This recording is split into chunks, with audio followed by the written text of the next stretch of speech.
transportation standpoint? Yeah, all right, time is good. So we're trying to get. Yeah. You should be there. Mine is they've left. I do that when I have it. I figure I'm like, okay. it's emptying out by the time we're coming. Yeah, exactly. Just trying to All right, we are on air. Tim and You know when you're ready. A quick note to everybody with laptops in the room, we found out that even if your laptop has its speakers on, it can create feedback, not only in the room, but then in the recording.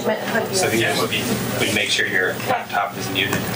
Our audio is muted. The audio on the laptop works as well? I mean, It'll cause feedback. turn it on. I turned it off. We had this one on earlier. You turned it on? No, how? The light is on. That Just a quick means it's reminder. off. Oh, that's backwards. Oh, now I see. It's got the little, yeah. Oh. Hey, I'm taking a computer back to Costco because it keeps turning the sound off. Not always. But my new one? Yeah, I've got another new one now. I currently own 2 new computers at home. Ready? Yeah. All right. Call this session of the Milwaukee City Council work session to order and introduce Reba Proctor to talk about the community cleanup event. Well, good evening, Mr. Mayor, councilors.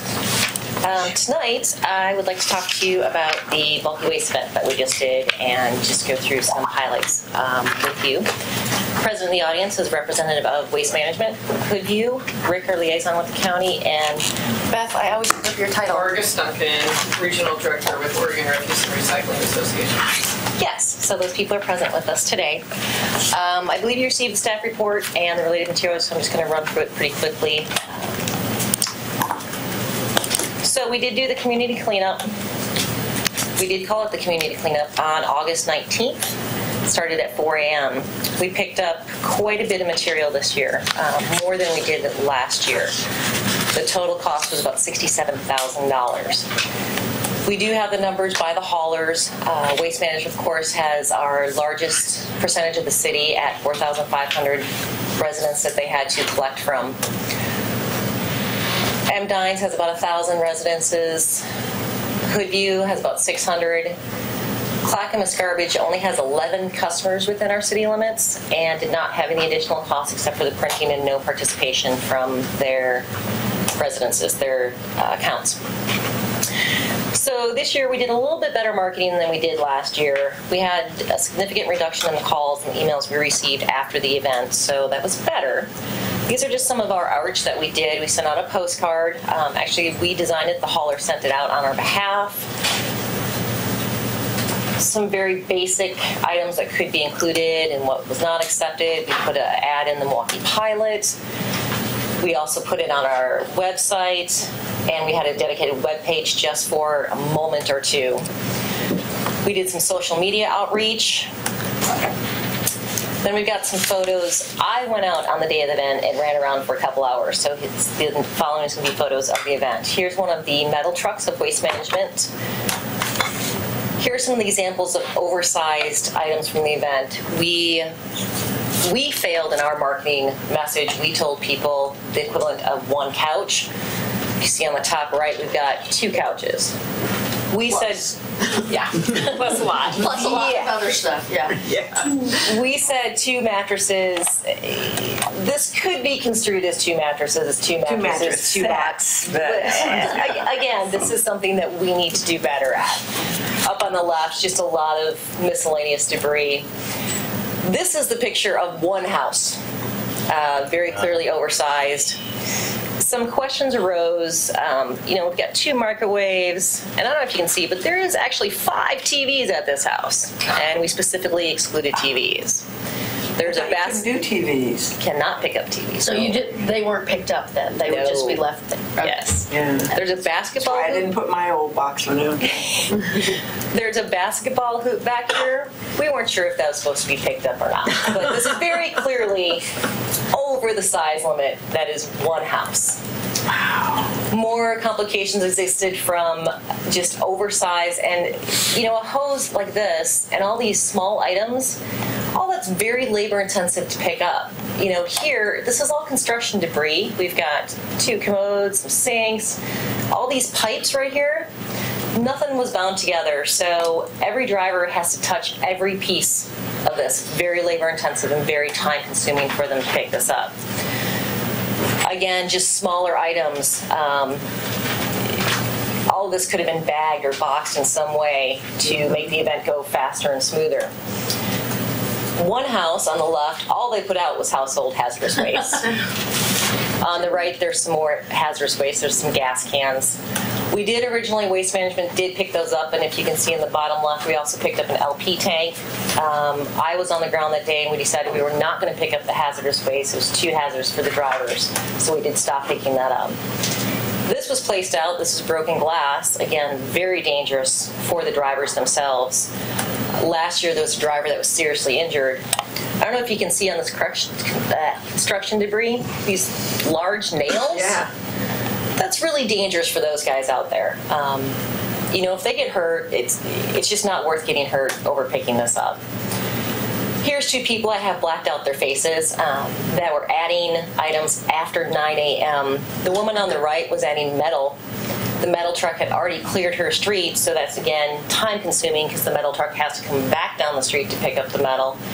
The man on the left, both of these piles are his, by the way. Those are both his. He's making them look like they're two different. Yeah, that's exactly what he was doing. I watched him for a while, and he added to each pile, and he kept adding.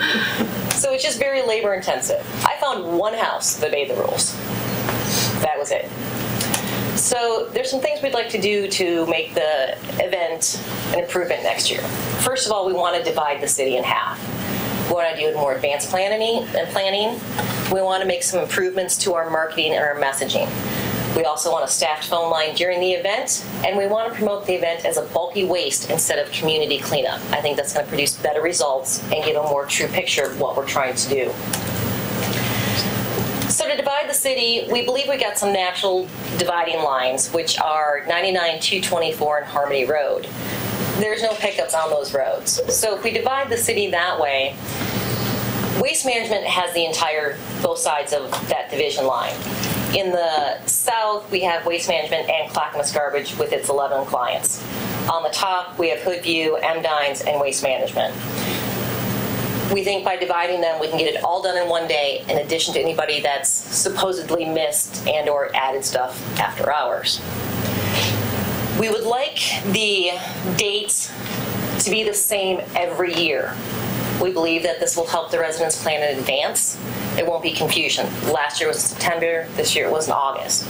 I received a call after our event this year saying, when in September are you doing this? We already did it. So we've missed a house that could have taken advantage of this. Yeah.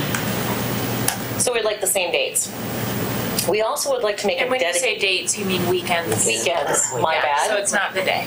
Yes. Second and third weekend of June is what we have gotten together with the haulers, and they decided will work for them as well. We also would like to make a dedicated web page. We would like to have that web page up 24/7 year-round instead of one that's only up for a moment.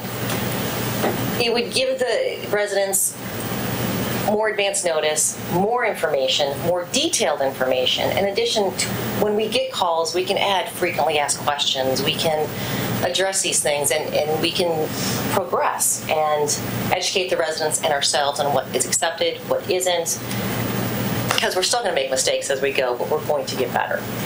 And the webpage will just be easily adaptable as questions come in from the residents themselves.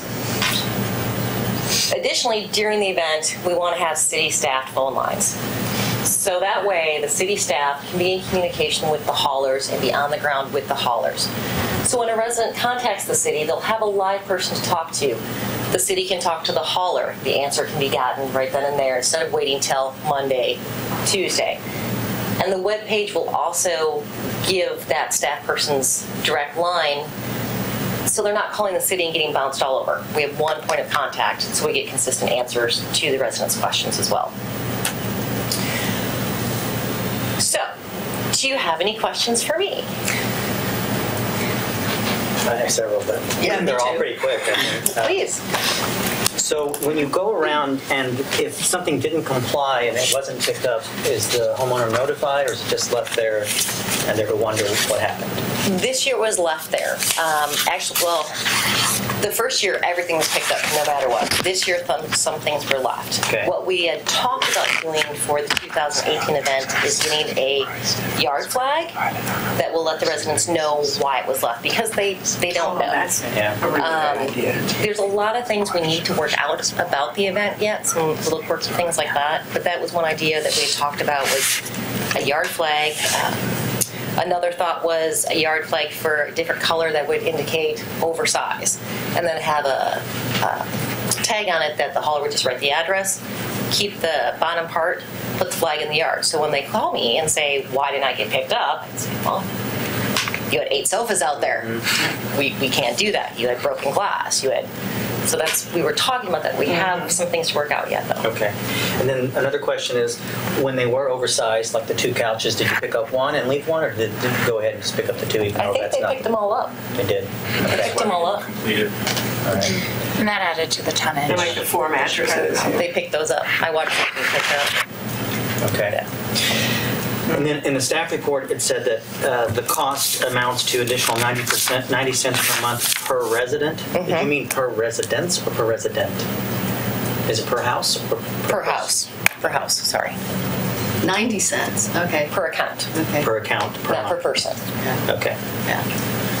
Thank you. So that's a little more, when we first started talking about doing this, the estimate we got was going to be in the 57 That's what I thought, 50 to 60 range. 57 for some reason sticks in my brain. I don't know why. We were guesstimating the Yeah. first year's cost, and keep in mind too that this year, we did have a decrease in the tipping rate, so that also affects the cost this year. So those things will fluctuate year to year. I still think this is going to achieve your goals of getting some of the bulky waste around Milwaukee picked up, but we just need to do a better job ourselves So- of messaging. So from the one we did last year, and the rate per household was less than what it's going to be this year? Was that being charged already, the one for This year? this year cost more than last year. Yeah. The cost of last year has already been set in the rates for this year. Yeah. When we did the rate setting, that cost was already figured in. This year it was more. There was more tonnage this year, Right. but tipping fees were lower, and that will be included in the rates that we set for next year as well. That'll be part of the calculation. How much more was it this year?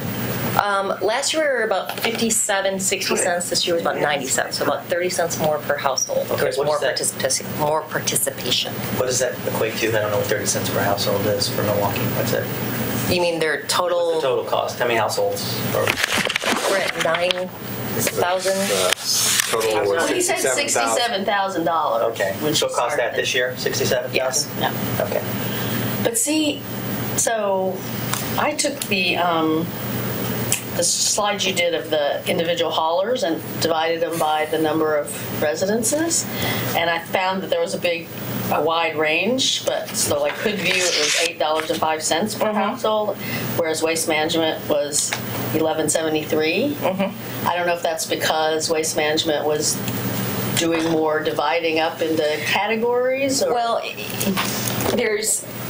we can't really set rates on per hauler when we set our rates. We have to take the overall as a whole. Right. And it depends how much metal they pick up. Right. Metal, they get credit for that, Yeah. so that reduces their cost. Right. Clackamas Garbage, for example, it was their normal route, so they didn't have to pay an additional driver Yeah. to go out there and run the route to see if there was any pickups. Whereas Waste Management had to run the entire route Yeah. in one day with several trucks. Yeah. I think they had every available driver was out there, weren't they? 38 drivers. Yeah. So 38? 38? So when you've got a smaller company that's got, say, 600 residences, they can get it all done within a reasonable time period, versus one driver that has to visit all 5,000 households, they're working on overtime. Yeah. So there's a huge difference there in the costs.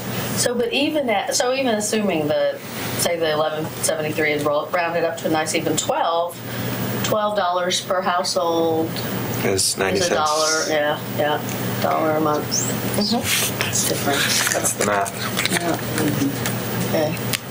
And so just I mean, I do think the idea of a dedicated website and more solid information out there all the time is probably the right thing. But I will say that when we first started discussing this with Mitch Neiman a few years ago, he was concerned that the more we advertise it, the more people from unincorporated are bringing their stuff in and dumping it in Milwaukee, so it gets picked up. Well, and I don't know to what extent the haulers might know whether that's actually happening, or the neighbors on the edges of Milwaukee might know if that's actually happening. We have talked about that a little bit. You're always going to have some of that, but if we have more clear information out there about what is allowed and the size limit, I think that when people from outside the city start dumping in our residences' lawns and property, we're going to get notified of that, and it's not going to be included in this event because they're going to know.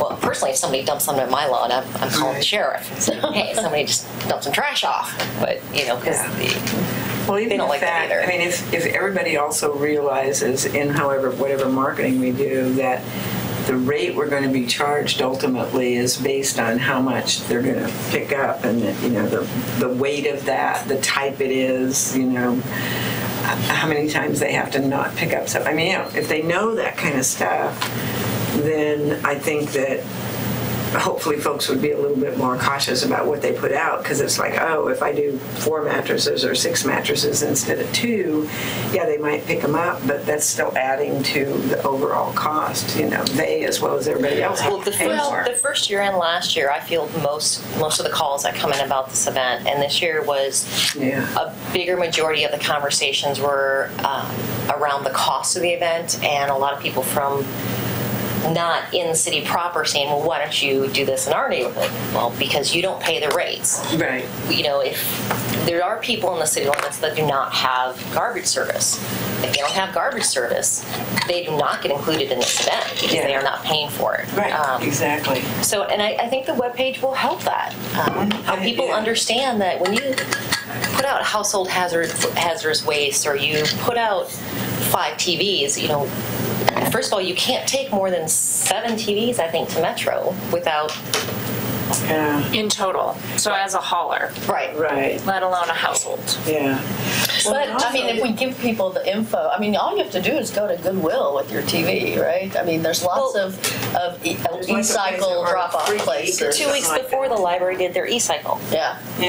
We had the household hazardous waste before this event as well. A web page and even articles in Pilot could also sort of continuously or on a routine basis explain that there are hazardous waste pickup days, and that's when you take this, this, and this. Mm-hmm. But this is a bulky waste. I put out a chair, an old overstuffed chair that I had, plus an old trash can I wanted to get rid of. So I put a note on the top of it and said, "Please take this trash can."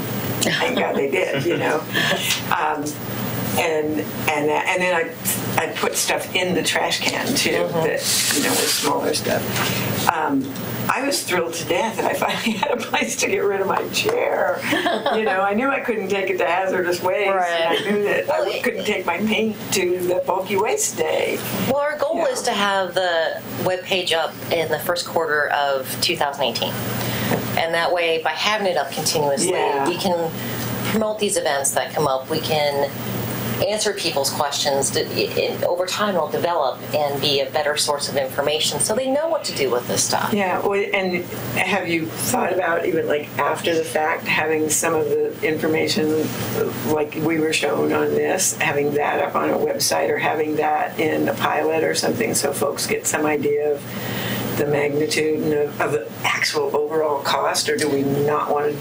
I would think that, as a deterrent to put the wrong.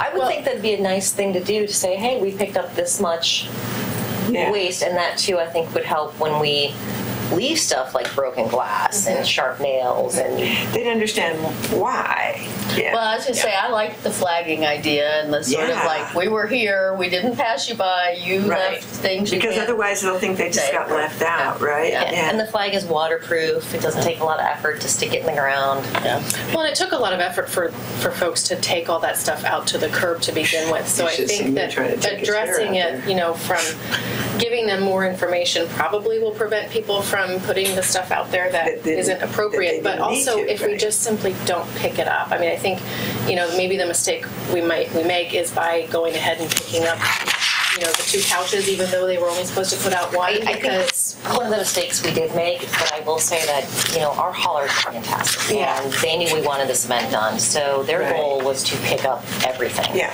So I think one of the things we need to do, along with educating the public, is we need to support our haulers that, hey, if it's over the limit, the residents can call me. It's fine. Yeah. We got it. Yeah, and I can appreciate wanting to do a good job and do right by the city, but also if the understanding is, well, they're just going to go ahead and pick it up anyway, then I think we'll continue to see the problem.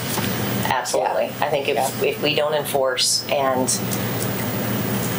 I don't think enforcement's part of it, but again, I think the city, we need to do a better job of messaging. And we do have a lot of little things to work out, and I think every year we're going to get better at this. Yeah. But I think this is a good way to start. And, eventually we may get down to 1 day again after we get our residents trained a little bit better. But I think that if we tell all of our residents it's going to happen on 1 day, we know it can't. Yep. So I think we're better off splitting the city so we can do what we say we're going to do. That makes sense to me. It'll be very interesting to see if how much the tonnage goes up, because I can also see that whichever neighborhood is the second week gets people from even within the city going, oh yeah, I can go over there with my I forgot to I have put a it friend out over there. Eventually, it's got to cap off, right? I mean, how many microwaves can you truly have in the city that don't work? Well, apparently it's got to 4 or cap. 5. One house, TVs. But eventually, it's got to cap off. Yeah, I mean, Yeah, hopefully people are actually Was there any thought given, so you're looking at a June date, and it seems like we moved it up from September to August because of a potential rain issue in the early June, it's been also potential rain, but is there any thought about beginning of summer versus end of summer that We have a increases lot of- or decreases what we expect? We had a lot of conversations about the date. That took up most of our meeting time, was to get a date, because our thought was it has to be the same weekends every year. We run into chance of rain no matter what. We've got graduations going on. We've got the eclipse that happened this year on our Bulky Waste Cleanup Day. That was There's always going to be issues. There's Sunday parkways. There was more things, talking with our staff here, there's more things going on in the fall during the weekends. It was harder to find a date, which is why we moved it up till June. Okay. And believe me, I'm going to be the staff member working that. That's my birthday. So I don't want those dates, but those are the dates. Well, and I will say that back when the city used to do the centralized one, that's normally when it was. It was late May or early June. I think it was. I remember that too. Yeah. It was called Down to Earth Day. They kind of tried to tie it to Earth Day, even though it was like a month, 6 weeks after Earth Day. But yeah. Well, I think we really want to change it to bulky waste instead of community cleanup. Yeah. Because that's, I think, what we're trying to do. It's not put out your broken screen doors and your gas tanks and your it's bulky waste. Yeah. And maybe we can coordinate to get an e-cycles thing a few weeks before. I mean, that would be ideal, to have that happen a few weeks before. Well, that's what I was sort of thinking too. If we did an e-cycle and we always knew we were going to do a hazardous waste, there'd be just one page where they could look and say, okay, on this weekend I do my hazardous waste, on this weekend Well, I we do know my... we're not going to get a hazardous waste every year. I know. Provides links, maybe if though, we to had where they go. Sometimes Well, it'll we have could a give date them resources associated where to with it. take it. Yeah. If there's not an event, I mean, even if there's an event, they have to transport it somewhere. Right. So we're not having an event, but you can take your paint to the paint store. They'll take it back. You can take your hazardous waste here. You can take your e-cycle stuff here. And there's always new and more technologies. There's a group now that takes your old TVs and teaches people how to fix them. So I think the website will just give us a better opportunity to educate everybody about things that are new and upcoming, instead of, okay, it's up for a week, don't miss it, because it's going to be gone. Yeah. Yeah. Yep. All right. Yeah, very good. Everybody good? Yep. Yeah. All right. Good job. Thank you. Good job. All right. Thanks so So, much. And really thanks for the nice haulers as well. I can continue planning. Yes. Yes. Fabulous. Thank you so much. Go forth Thank you. and I plan. think it's a great. All right, we're going to do a little switch up on the agenda here and do the comp plan work program next with Denny. Thanks, you guys. Thank you guys. So we get a chance for our DLC folks to get here. We have DLC and planning? You have everything.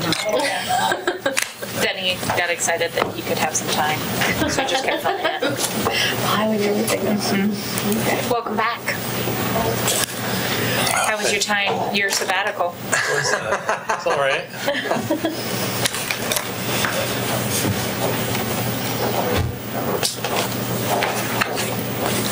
So you're Bill Monahan's replacement? I think I've met you before. It's been a while, though. I mean, that's what happens when you take that much time. David had a little retreat at the grand jury for a month. Oh, I thought you were off on some exotic holiday. It was not exotic. Exactly the opposite. Wasn't really anything fun, I don't think. But it was great I public think it would service. be It was fascinating. It was interesting. So, I think I missed him more than anybody. So, thanks for having us. We're here to talk about the comp plan update process. And in your packet, we had a diagram that I'm going to use to explain it. We have basically been charged with coming up with a strategy to update the comprehensive plan in a 2-year time frame, which is a really ambitious task. And what this, I want to point out a couple of things on this flow chart. Do we have a pointer? No. Okay, so the yellow bar in the bottom shows the timeline, November 2017 to November 2019, with a kickoff and then adoption near the end. There are 3 work blocks that basically group a number of different work tasks, a number of different sections of the comp plan, and those are broken into basically 6 or 7 month. I can just use that, can I? Yeah. It doesn't show up on the screen. It's not showing up on the screen, it's just showing up on here. But anyway, I think I can probably describe everything. Yeah. There are 3 blocks of work that are broken up into 6 or 7 month blocks. And within each one of those, we've put different sets of projects. The first block includes updating the economy section of the plan, the public involvement section. Community culture would be a new section, and then growth management, urban growth management, annexations. And we would start work on the concept of the neighborhood nodes that came out of the vision. So within each one of these work blocks, now go up to the white box underneath the title, there is a process that we would go through for each set of materials in the work block. It would be to update the background element, do an analysis of the existing policies, develop alternative policies and any alternative map documents that are needed, go to a policy selection stage, and then any kind of review and refinement. So we would be reviewing it with the community and refining it, and then pinning down that set of changes. So and within that, the next little green box talks about applying the quadruple bottom line at each stage. So when we look at the policies, when we look at the alternatives and make the selection, we're using the vision to guide those decisions. So that's the key there. So I'm going to go back to block 1 for a moment. I'm going to touch base on just that part of that just for a second. I always thought of the people, planet, prosperity thing as sort of our process touchstones for getting to the vision, not the lens that we would be then using to do all this other work. I always sort of assumed that those would fade away, and you would then have the vision, which would and the action plans, which that's the lens you would use to look at the comp plan. I'm gonna bring us back to the action plan in a moment, but I think within the vision itself, things were initially organized beyond with people, place, planet, prosperity, and I think it still gives a set of using that, and mostly, let me just say it one other way. I wanted to make sure that the graphic captured the vision and gave us an opportunity to apply those vision ideas at these different stages in the process.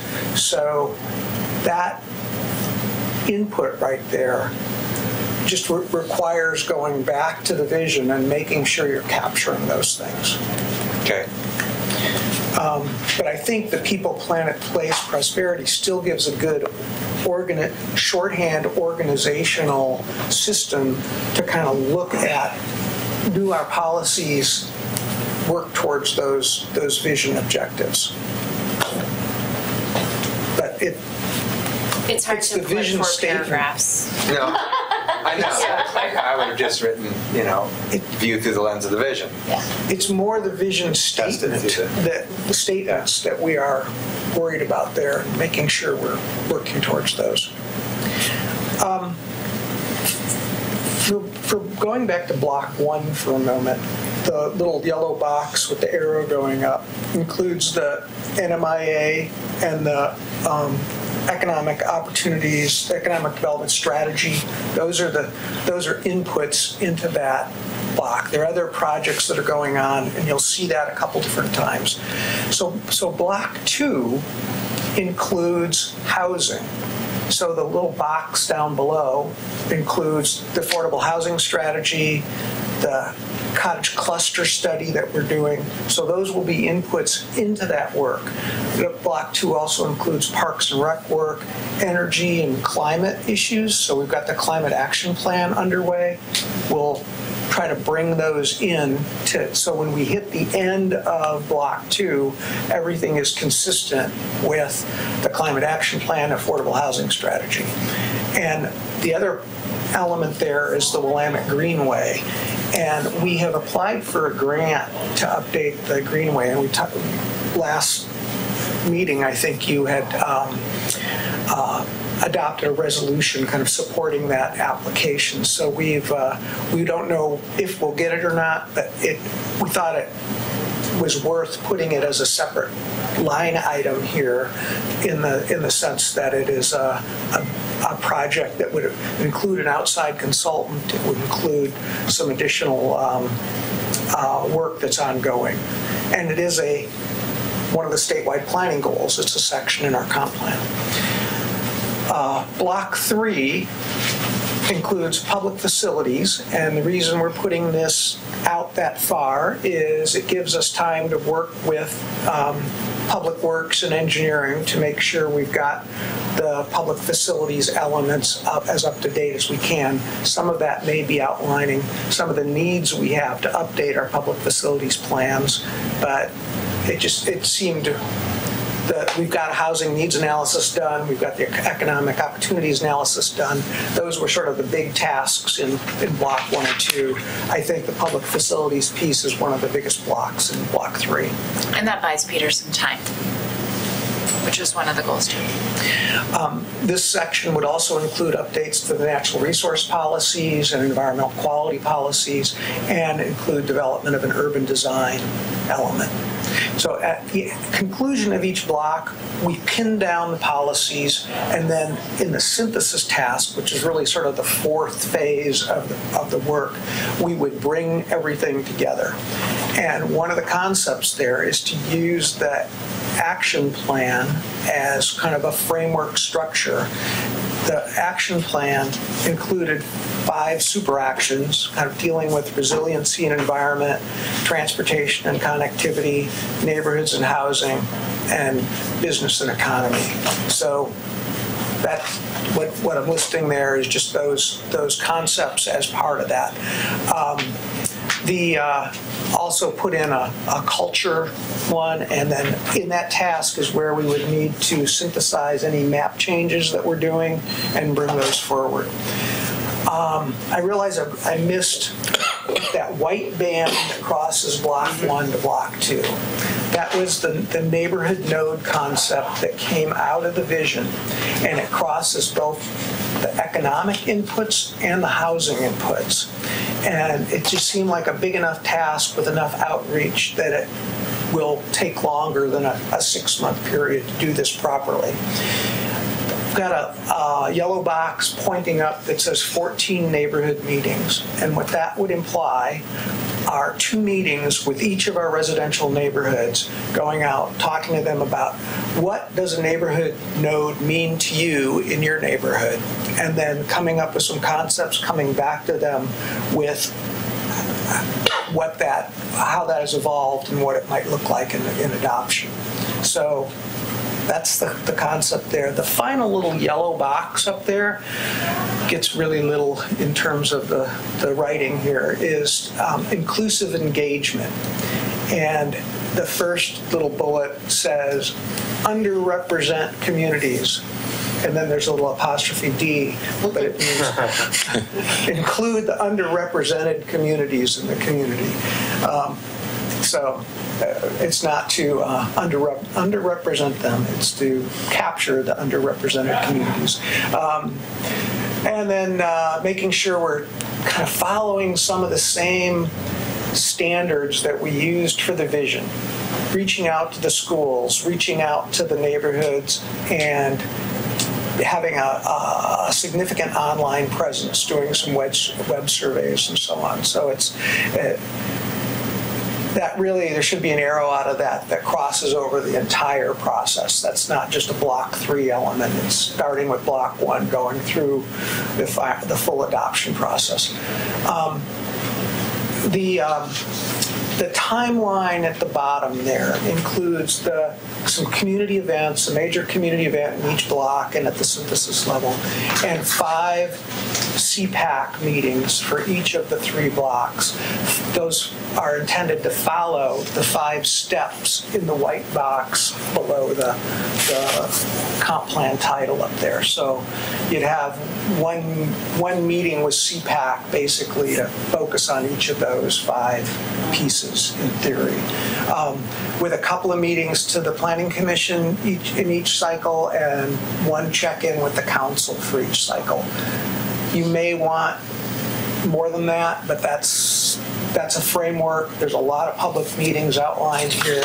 And then after we take in the synthesis stage all the pinned down policies from block 1, 2, 3, in synthesis try to bring everything together into a final document, adopt it.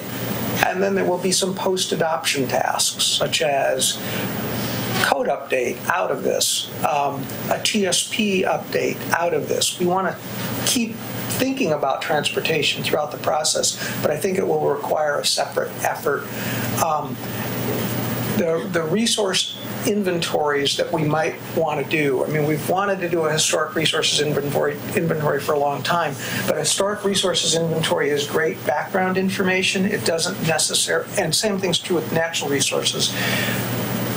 Let's not cloud the policy discussion with the discussion about which properties need to be added at this point. It would be cleaner to adjust your policies, adjust your process, and then bring those expand those inventories. We have basically a good resource inventory, both for natural resources. It's got mistakes, but it's sound for the most part.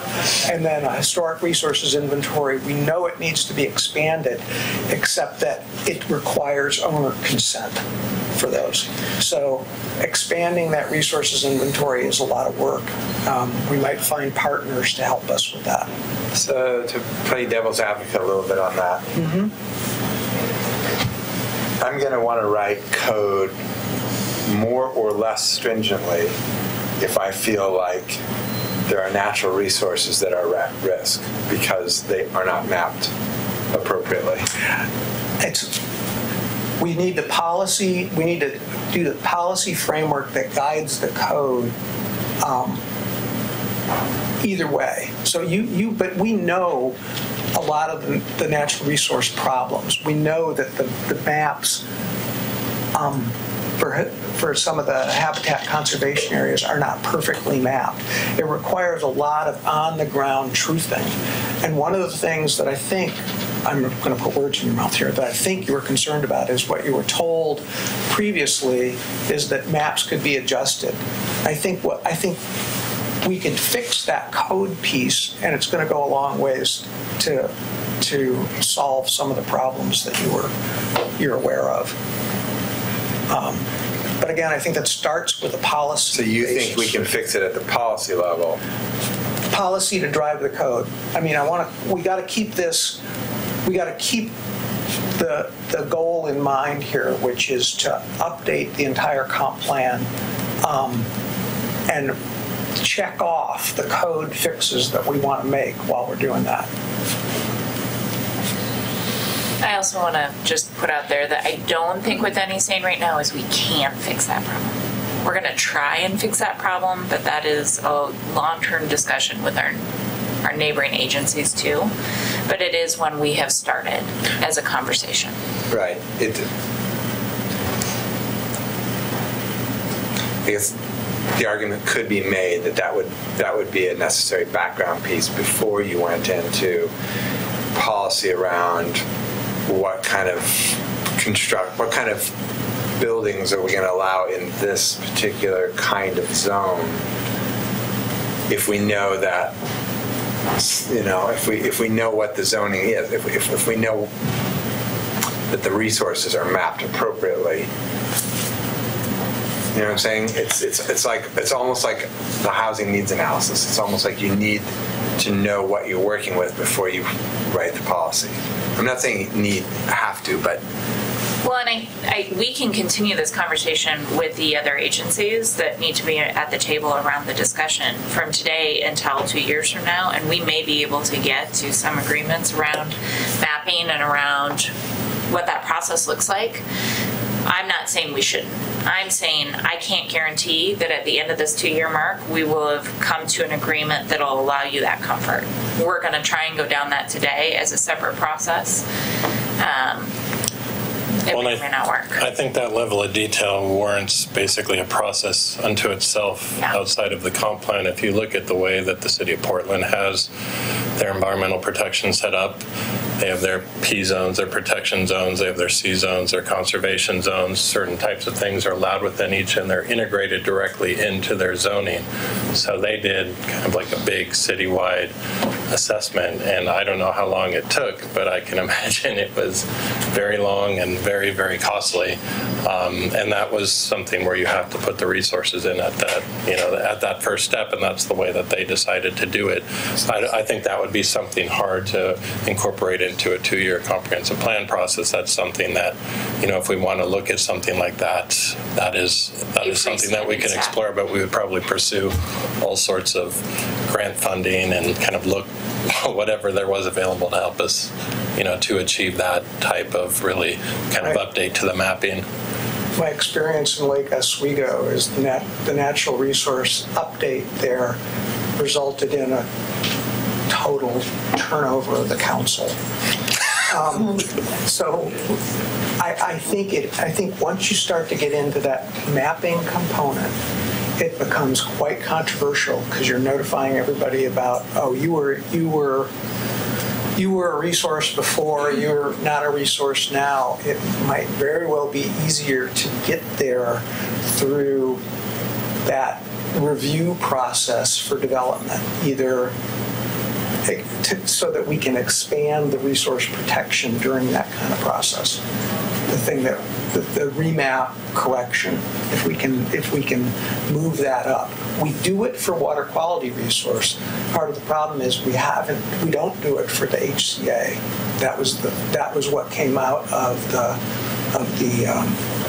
Rusk Road process. So I think that could distract us a lot from the bigger picture if we try to do that as part of this. Well, I mean, I hear you guys that ground truthing the map is a big and costly project. I guess I'm kind of puzzled as to why Metro isn't trying to do all the maps an update, because they were based on 2003 aerials. We now have LiDAR, which we did not have then. Right.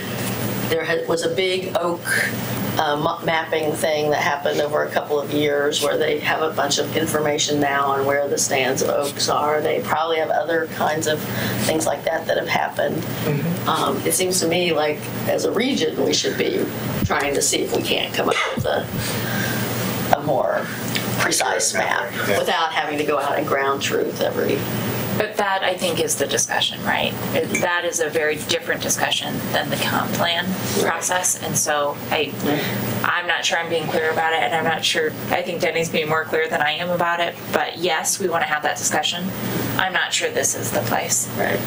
We're still starting that conversation. It's just not here. So part of the point is there will be some things that we go through this planning process. We're going to have tasks afterwards that will have to be done. So some of it is going to be, and trying to manage that, trying to make sure that we're not kicking everything out either. We're trying to get a new comp plan packaged in that time frame. Let's see if there's anything else up here. One other thing that I didn't talk about was just that band across the bottom, which was just trying to tie statewide planning goals to the super actions. So those represent the different goals, including the economic goal, the natural resources goal, transportation, and housing, and so on. That is quite an amazing amount of information in one slide, I have to say. You did whoever I'm actually a little shocked because when I first saw this, I was like, there's no way this is going to work. But it worked. It was a really nice job. I really appreciate the handwritten change of pace, and I kind of enjoyed reading through it. An old skill that I was able to dust off. It's a nicely used to know skill. that I still had it. I came back to this and I was very impressed. I was like, I'm going to go away for 4 weeks more. Well, this evolves now into a discussion. We want to bring a consultant in to help us with the entire public involvement process. We were just so impressed with the work that Koch and Owens Green did on the vision that we want to keep that energy going. And we will also need some urban design assistance for the neighborhood node piece, and then the urban design in Block 3. And we're still working out how much of the policy sections, how much we do internally versus how much we try to bring a consultant in for each of the blocks. Is there anything else I'm forgetting on that? No, so I mean, we've kind of done an assessment of how much money we have left based on the biennial budget, and we have still a good chunk of money left. And so, I think the next steps are just the process to, go out and to find the best consultants for this job. There aren't a whole lot within the Portland region that, that do this type of work, and we've worked with most of them and are comfortable with most of them, and so we want to get this going, so that's really the next steps. Cool. Questions? And so it's a little off topic, but in our consent agenda we have the membership designated. So all those people have been notified, and the people who weren't selected have also been notified? We were waiting for the appointments to occur before we notified people that they weren't appointed. Yeah, so I've notified, and everyone has confirmed that they are still interested. And so, everyone seems to be very excited. And as Denny said, I've been holding off just to make sure that, that there weren't any last minute, changes. And I'll be notifying everyone else. And, there are definitely other opportunities through different planning projects, through different city projects for people to be involved. And there were a lot of, we had 67 incredibly qualified candidates. And between the climate action plan and some of the other work that's going to be going on, there are some opportunities where a lot of these people have very specific interests and, very strong backgrounds. I think there's ways that we can plug some of these applicants into other city projects. So. And Peter's going to be back at our next meeting actually talking about a similar process of a committee for the climate action plan. So it's a nice lead-in for some of those individuals. For some of those other folks. Yep. Yeah. Good. Cool. Thank you. Thank you. Thanks. You've got a lot of your planning commission here. Yes, you do. No DLC. So let's do the planning commission next and pull up as many chairs as we need. Get everybody around the table.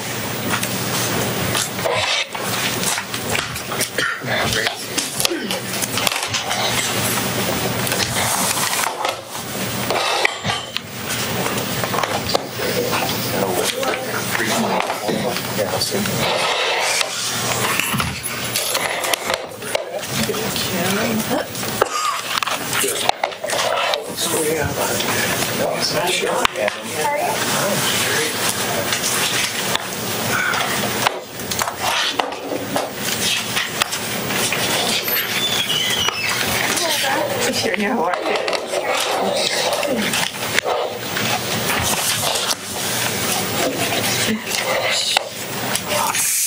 You guys have been busy. That's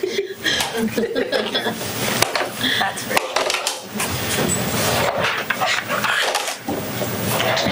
All right. So welcome, most of the planning commission. Why don't we start with self-introductions really quick and just maybe say how long you've been on the planning commission, roughly. Sherry, you're going to probably have trouble. Might have trouble picking up. With this one, we can access. Here comes another mic. Oops.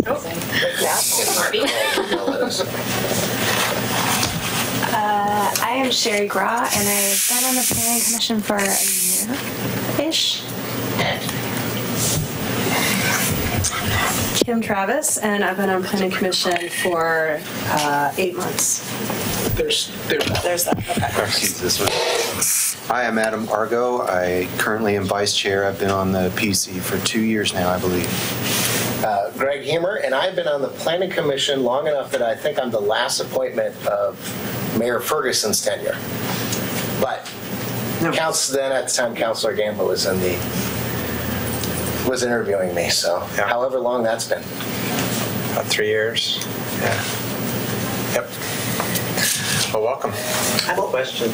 Are we down one, or is it a full? We're down one right now, so I think we have 3 candidates that have filed, but 2 of them are from outside the city limits, one quite a ways outside the city limits. We can have 2 members that are outside the city limits, but so if there are folks out there that would like to apply and are interested, they should do so.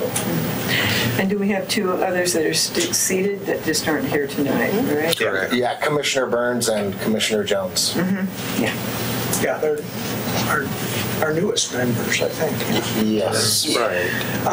So we met just a week ago and talked pretty briefly after a long meeting about the work tasks that we'd accomplished over the past year, and then kind of what's coming up, and those were highlighted in the memo that was sent out to council. The commission had a couple other items that they were interested in. One was, I think, Greg, you pointed out the desire to make sure that we deal with historic resources and start some program that deals with landmark identification and plaques.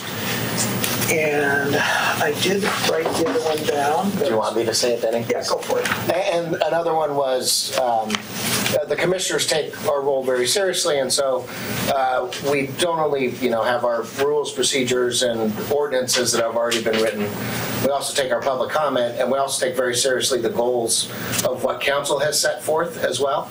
And because we don't have time to watch MTV every day or look at the website, we may be disconnecting on some of what the council has decided as goals from what we have interpreted them. So we've asked staff to basically give us, when a land use goal comes up, that we get kind of a briefing about what that goal is, and also along with that a review of any time that the commission hands something forward to council, what their decision was, so that we can help better understand what those goals and initiatives are to help carry the city forward.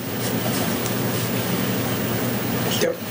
Okay. So big task out of the next year is that working on the comp plan, and the other thing is there's still a lot of current planning happening. We had a really busy year, probably the busiest year in quite a long time, and we've got some things on the horizon that are big issues, including Letting Library, the high school application just came in,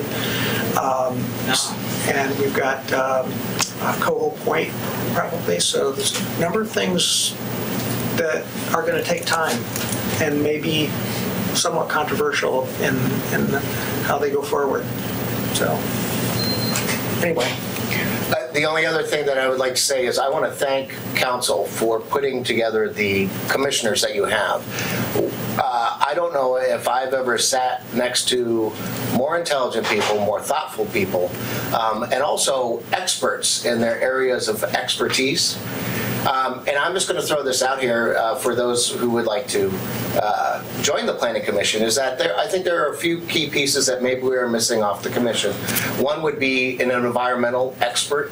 That would be great for the upcoming policies that we have, and or a real estate person or somebody else that can kind of give us a little bit of the economics expertise that goes in with the building. We all are experts in our own fields, and those two pieces would be, I think, key to making it really a very strong commission. I don't think I have anything else to say. Believe it or not, I don't. Wow. Adam, would you like to add? Sure. Did I interrupt any questions that might come to Chair Hemer? Okay. Well, I would echo what Chair Hemer has just told you about the fact we have a very strong, dynamic city council. I feel we have great partnership with. Something I thought I would mention is in anticipation of the comprehensive plan, and ostensibly I think I'm going to try to be involved in a subcommittee effort on transportation, being that that's my vocational background. In relating to the transportation-related goals in the comprehensive plan, I would just note that understanding this year's been a big bellwether in the state package for the transportation reauthorization. Aspects of that are public transit is getting a lot of money now. Also, there is an apportionment to local agencies of the money that will come from the gas tax increase in the fees. So that brings opportunity. And what I would say is that in City Council, as you do your goals development and as we work through the comp plan process, there's probably an opportunity to revisit aspects of the transportation system plan with these new opportunities of funding, and also at the same time teeing up for Metro's regional transportation plan update, which will commence next year or be finalized. And I just feel like there's a place for Planning Commission to hopefully have a liaison role on any efforts that might visit some of these new opportunities in transportation, because there's the dynamic nexus with land use. So I just thought I'd note that, because I think with this kind of really progressive, talented city council and planning commission, that we might have some synergies and opportunities to get ahead and actually look at revisiting some priorities and taking advantage of what's coming down the pike with money. Well, there's even more. There's a bond concept being floated out there to take care of Metro Region's half of kind of what the state didn't fund, which is very wide-ranging right now and will absolutely affect us. Right. So this is really just entreating you to think strategically. If there's a place the Planning Commission can come in and have have some sort of liaison roles, not only on the planning or on the comprehensive plan update, but any sub-area projects or any kind of new prioritization of transportation opportunities. Well, so it sounds like maybe maybe some liaison between Planning Commission and PSAC, right? Yeah, because PSAC has done a lot of work. I was thinking of well, they're working currently, right, to prioritize. So the time might even be now on plugging. Well, they've actually already submitted their priorities. Okay. For the safety, you mean? For safety, but also Chuck's been having conversations because we're looking at bonding these funds as well. So he's been having discussions around sort of these larger bonding pieces before we bring them before you two. Okay. So thanks a lot. Yeah, that's all I wanted to talk about. Any thoughts on housing from the two housing experts? We need some. We're working on it. That's a good idea. We should. Can you write that down? Never heard of it before. We need some, and it needs to be affordable. Yep. And actually, did you guys hear about the grant for Hillside? So we did end up getting a grant to look at Hillside that came from Metro last week. Okay. And they're approving that, I believe, the 27th of October, or expected to approve that. It'll allow us a 2-year process to look at how that property is used. We have talked to the community about making sure that everybody understands what the constraints are on the property, as well as what some of the best practices are. They're really excited to engage in that discussion. So I think that on that front, it's actually perfect timing. Great. Exciting. I do also want to say, since council has appointed the only lawyer that was on our commission to council, it's been really smooth. Well, when you said that this is the most thoughtful and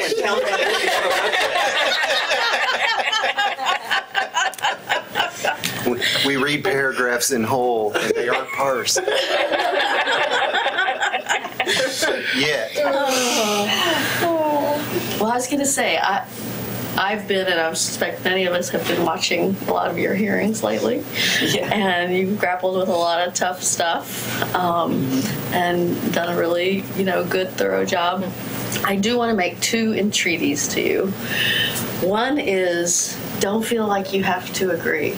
It's okay to have a vote where you have dissenters. I sometimes feel like maybe some people are trying too hard to agree. It's also a good message to us, in a matter that's coming before us if there was a dissent, and we see kind of both pieces of that. So, and it's good to hear the dissenting opinion, like to have that sort of articulated. Yeah, too. Absolutely. Mm-hmm. And second, always tie it to the code.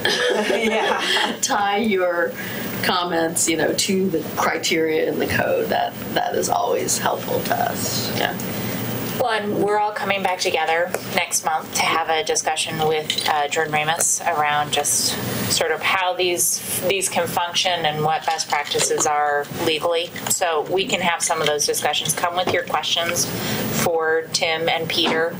I think we're doing that at the study session, so that's... Well, it's actually during the next meeting on the 14th will be canceled, and we'll just have the council join the commission and do the work session. So it's during your regular planning time. Commission meeting.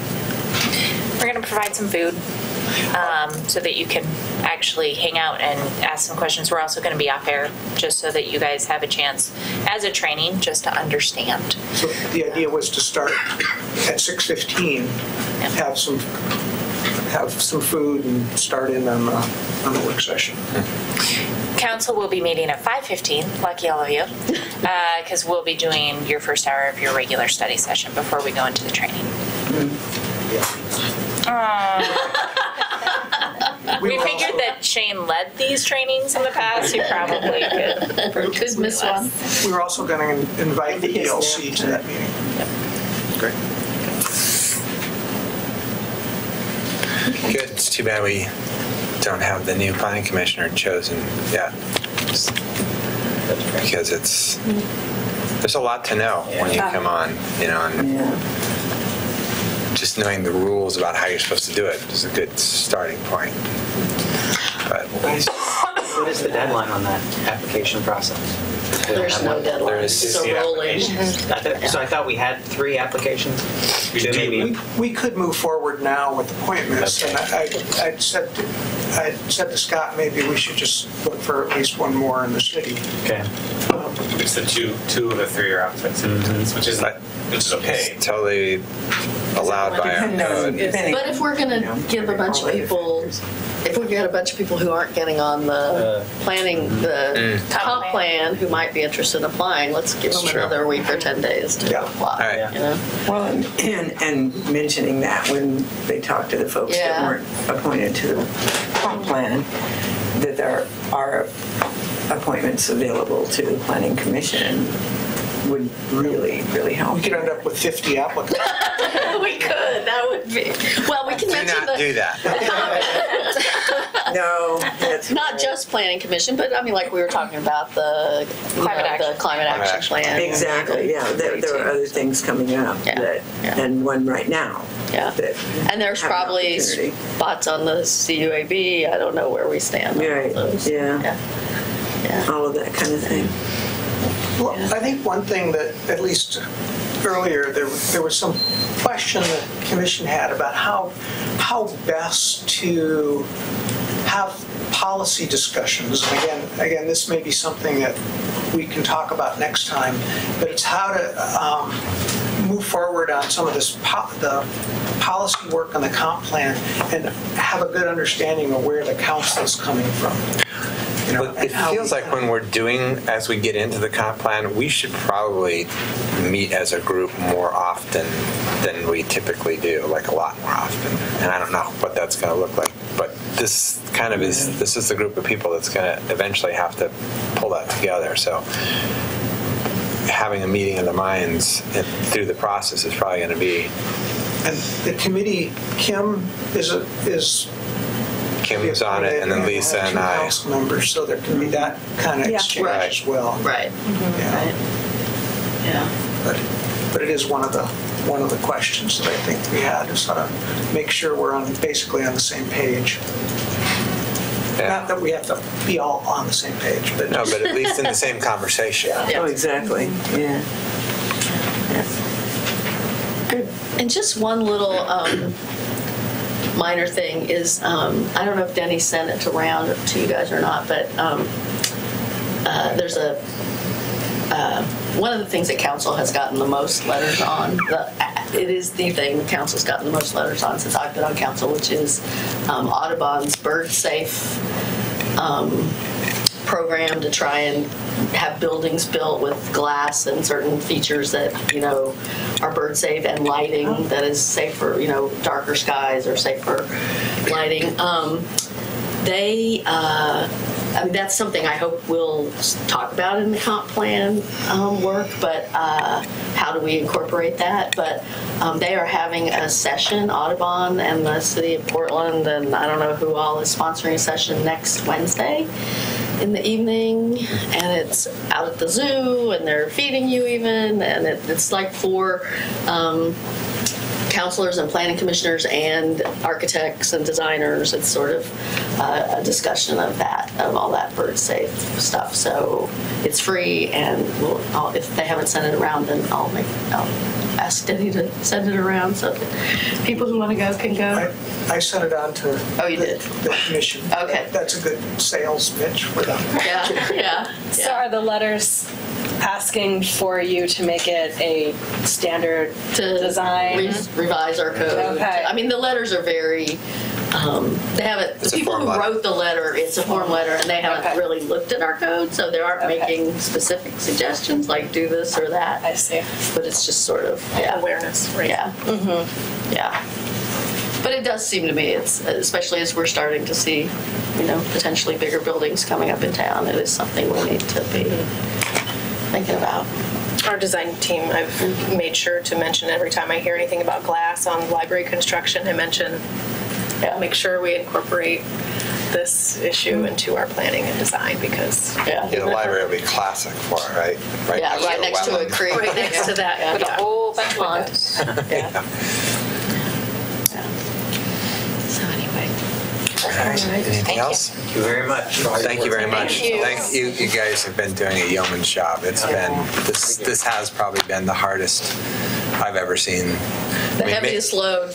Other than maybe the TriMet library. That was tough. But other than that, but it was only one applicant for the whole entire it just took 6 months. It just took 6 months to get through all the process. Well, and I do think we're getting to know each other a little bit more, which I think will make it easier to disagree. I think over time and with having all of these big experiences together, we're understanding how our thought processes work and, just kind of can possibly predict maybe where someone might be going. So I think I can see us, coming together a little bit more since we're getting more experience together.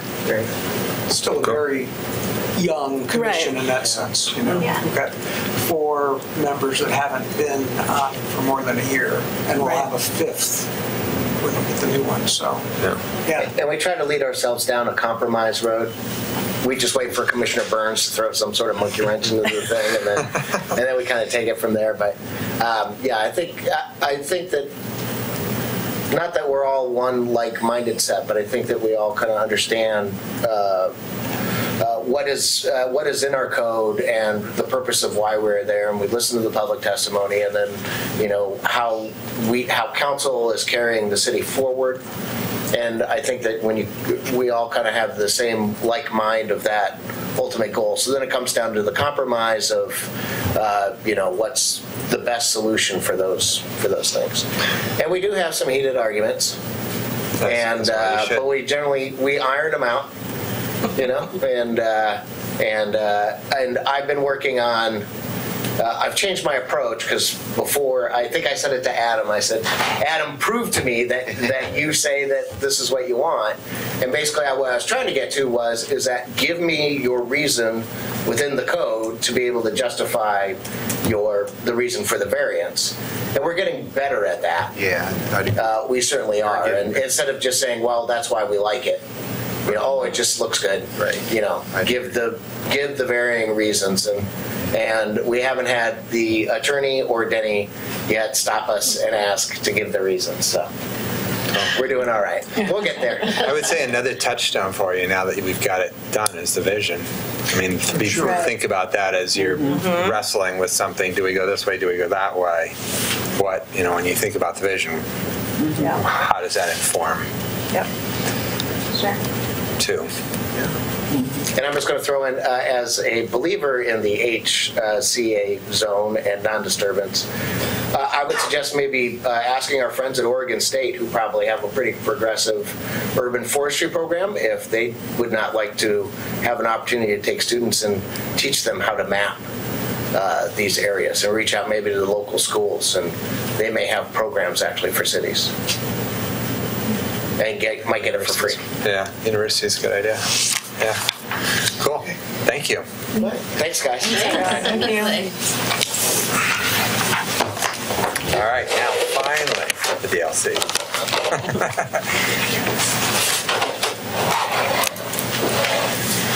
You want to stay up here then? Yeah. Okay. Hi, come on up. Who's from the DLC? DLC member? Yes, this is Mary. Oh, Mary. Do I need to say who I am? I'm Brett from the planning staff. And the DLC is even younger organizationally than the Planning Commission right now. I think we've had a lot of turnover just in the last year. This is Mary Newstatter. She was just appointed a couple months ago, and tonight is actually going to be her first meeting because we're meeting after this session. So we have, the committee is 5 people, and the first meeting for Kyle was last month. And the other 3, I think 2 of them at least were appointed in within the last 6 months or year. So a lot of turnover. And so we're also in that stage of getting people to get to know each other. And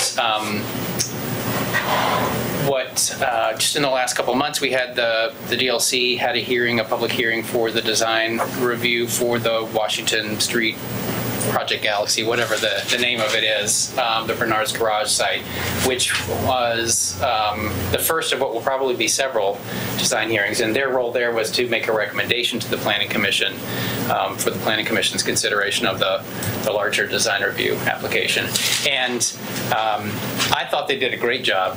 There were only 3 members official at that point, so it was a little bit of an understaffed committee, but they, for not having gone through that process before, they had put a lot of time in before the hearing, I think, reviewing the proposal, and came with a lot of suggestions and ideas and questions for the applicants that we actually did a little bit of a debrief at our meeting last month to talk about it, because there was just even the newness of the process. I think there was some question about why did it work like this, or why didn't the Planning Commission do that, and so just talking back through, their suggestions actually shifted the proposal. They caused the applicant to retreat a little bit, make some revisions that they didn't see again, because that's not how the process worked. But at the Planning Commission, a few things were different, and so it was actually helpful last month to go over some of that with them, to explain a little bit of how the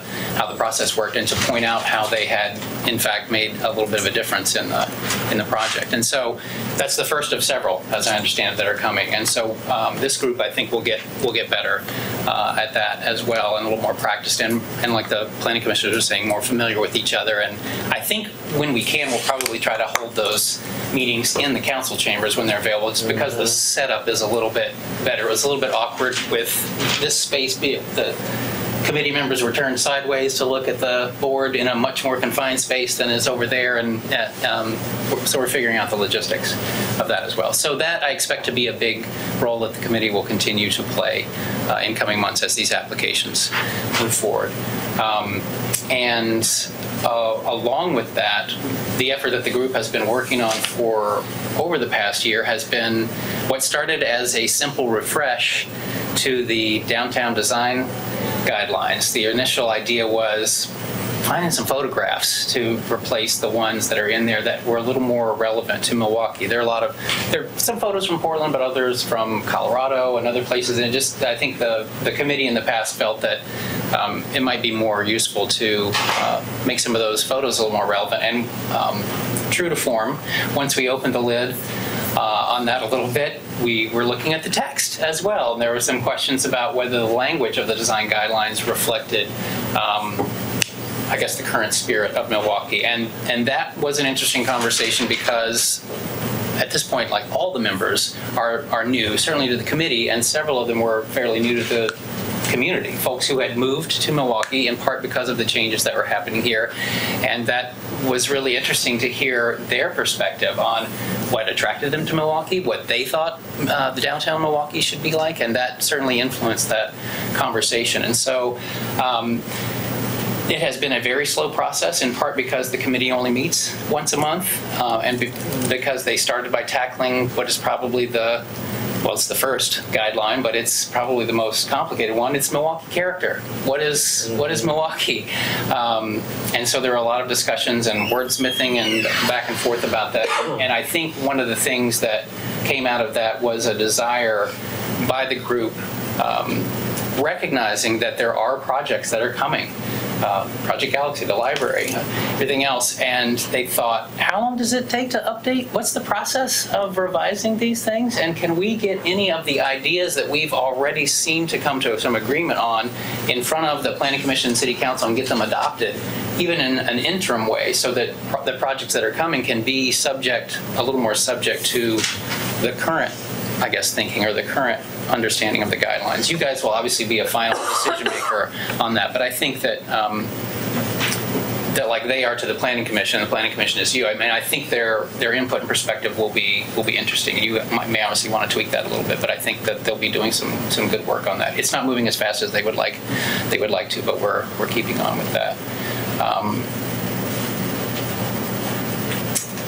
With that in mind, I guess I want to give Mary an opportunity, but I don't want to put her on the spot. I mean, she hasn't been to an actual DLC meeting, and she hasn't met the other members yet, but she was gracious enough to take time to make it here. And I'm sorry, I appreciate the schedule getting shifted around a little bit. I'd hope that maybe by starting just a little bit later, it might make it easier for a couple of the DLC, a couple other members to make it. Since we were meeting at 6:30, but I think it was difficult for others of them to get away from work. So I guess I want to give her the opportunity to say anything that she might want to about her interest in the committee and her hopes for it. And then I don't know how you guys are doing this. If you want to, if you have some questions for me, for her, if you have some thoughts in general about what you'd like to see the committee doing. So Mary, do you want to say anything or? Sure. First, I'm delighted to be here, to see some new faces. I moved here about 16 months ago from the East Coast, and my background is historic preservation, and I really like this little town. This nice town, and I've been in the field of historic preservation for 30 years. I've touched it in a lot of different ways, and I thought this would be a good way for me to get to know more about the city, get to know more about the people, and also hopefully apply some of the knowledge that I have toward, our what we're doing going forward. And I must say, I've been gone, and this is the first, like Brett said, the first opportunity I've had to meet with anybody. And I sat down today and looked at the guidelines and looked at the standards, and whew, I mean, it was a very good introduction for me in terms of, where we are and what we need to do. I didn't know exactly why we were doing it initially. I mean, it looked like an interesting project, but after I got the meeting, or the minutes from the last meeting, and it seemed like there needed to be some more marrying between the guidelines and the standards, and that makes such good sense to me. But you can't have one without the other. Mm-hmm. So I think that's really an important thing to be doing right now, and I'm looking forward to working on that. Yeah, thank you.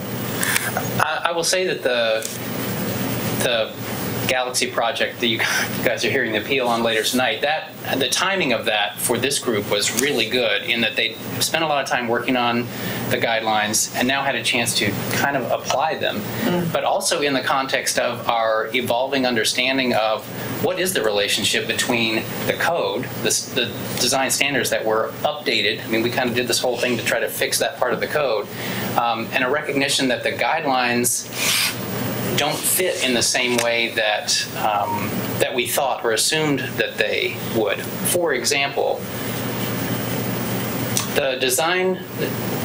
the effort with fixing the code before was to give developers a clear and objective path if they wanted for their project, so that they wouldn't get bogged down in uncertainty. If they could meet the standards that are in the code, it was basically an administrative decision.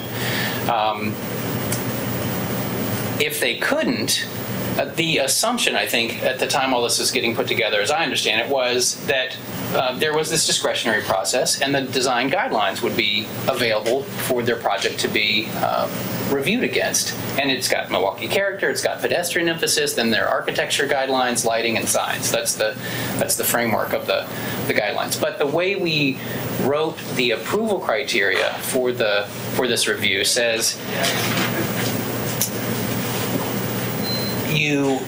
there are 7 design standards: building facades, weather protection, corners, roofs, that kind of thing. Each one has a little purpose statement, and the approval criteria say if you're not meeting this design standard, what you have to do is show how you're meeting the purpose of that standard and any applicable guidelines. Which raises the question, what are the applicable guidelines? If I can't meet the building facade thing, what?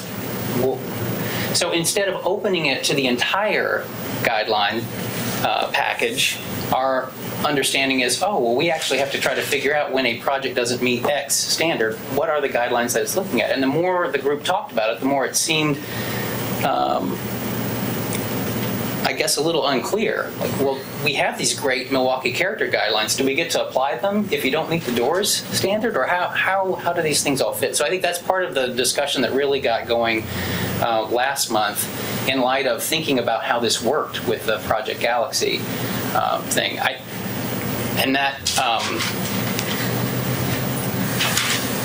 That's fueling the conversation, especially with the understanding or awareness that more of these are coming. So are there some quick tweaks or fixes that we can make so that we can kind of patch it together and have it function and flow a little better? One of our Planning Commission projects, and I think it will involve the DLC, is code amendments, the housekeeping code amendments, for lack of a better term. But that was one of the things that we wanted to do as part of that package, and we just haven't been able to get to it yet. But try to clarify the relationship between the development standards downtown, design standards downtown, clear and objective standards, and the guidelines. Because when we went through the Moving Forward Milwaukee process and adopted the clear and objective standards, we split them. I think unintentionally, but we did. So now I think it's important to maybe knit them back together a little bit. Is there a fairly easy fix to the unintended consequence, or is this a major project? Well, we need to adopt the character guidelines. I think making for any one of the here's one idea. For any one of the standards that you are not addressing, you would have to address the character guidelines, which today it isn't clear that they would be applicable. Okay. So that's one aspect of it. But there are certain guidelines that don't have a corresponding standard. There are guidelines that talk about lighting. And we don't have anything in the standards that talk about lighting. So one of the challenges is to go in and figure out what guidelines need a standard. So I was here when we adopted when we wrote those, and we were sort of focused on a more streamlined set of standards that somebody could adopt. But as we get back into it, I'm noticing some things that we missed. So that's one of the tasks that these guys have been struggling with. Okay. Yeah, I'm sorry to not know this, but what triggers DLC review? If you're saying that Galaxy is getting us back in the game, I guess I'm unfamiliar with why we haven't been in the game. Is it just because of the size of the building, or what is it? Well, there hasn't been a development project. I think the North Main project was kind of the last one, and the DLC wasn't. TriMet. Okay, they TriMet. Right. So yeah, they did. Right. So it's when you're building a new building downtown, I guess, that they get pulled in on design review. You could skip DLC entirely if you go through the clear and objective process. Okay. And I think the clear and objective process does a pretty good job with building form and some of the basic pedestrian-oriented features. But again, it misses the component of community character, which one of the aspects of that was to draw on the horticultural heritage of the community and somehow build that into the process. That happened with the light rail. You've got the dogwood symbol in everything. I mean, it was like, we've just set up design standards that miss that entirely. There's nothing that a new project has to do to capture that. Now, the Guardian project does some of that with some of their artwork. They built that in. So, but then they chose to take a path that addressed the guidelines. There were some things that weren't going to meet the standards. They knew that from the start, so they took that path. But it turns out they didn't. They still had to meet the standards. Very, multiple negatives. They didn't not meet many standards. I mean, they actually, they said, we're going to volunteer for this discretionary process. because we think we may not meet many of the standards, but when you actually, I think Vera did this as part of her report, because we understood that the criteria for approval was showing how you related to the standards. And when she did that, she found that in all but just a couple of areas, they actually met the standards. So the standards, in a way, did provide, I don't know if it's fair to say provide a skeleton for the design, but their design, except for just a couple things, would have just met the... Caution here that I think it's fully appropriate to talk about the procedure and process related to the case, but if we get into compliance with criteria, we would probably cross over to the next part, which is okay with staff for on the record. Okay. Would you mind just coming up to the table for a little bit in case that comes up again? Thanks. You can have my chair. The signal might have been that we didn't hear him at all, so I don't. Yeah, it was. That was exactly it. Right. So I guess the question in general, what I think the committee in the most recent discussions had indicated it would be nice or would like to have happen is for the standards for any given project, for the standards to be robust and comprehensive enough that any project meeting them does, in fact, implement the spirit of the guidelines. And this is part of the knitting together, I guess we have to figure out. And to figure out where or how, to try to identify if there are some limitations in the design standards that might prevent some more creative projects from coming forth. That is, I can meet all your standards, but if I do, I feel like I'm not quite delivering what I'd really like to deliver in an architectural way or something like that. I'd like to kind of volunteer or get into the discretionary process so I can do that. And when that's the case, how do we not lose the grip on the good parts of the standards that provide the good structure? And I know you're going to give me a pretty good, solid design if you meet these, but also allow you to get into the creativity that the guidelines have. And it's just not clear right now that we, in a code guideline way, we quite have it. And I know we've wrestled with that concept in a lot of different times and formats over the years. Some of that stuff is just really hard to codify. Some of that stuff is just, when you see it, or that's going to fit and it's going to be really cool. It doesn't fit any of our guidelines, but it's because nobody ever thought of this before. We've got to figure out a way to leave that space, and that's the point of having a design and landmark committee and a planning commission, so that there can be human beings that can look at it and go, yeah, that's cool. Let's do it.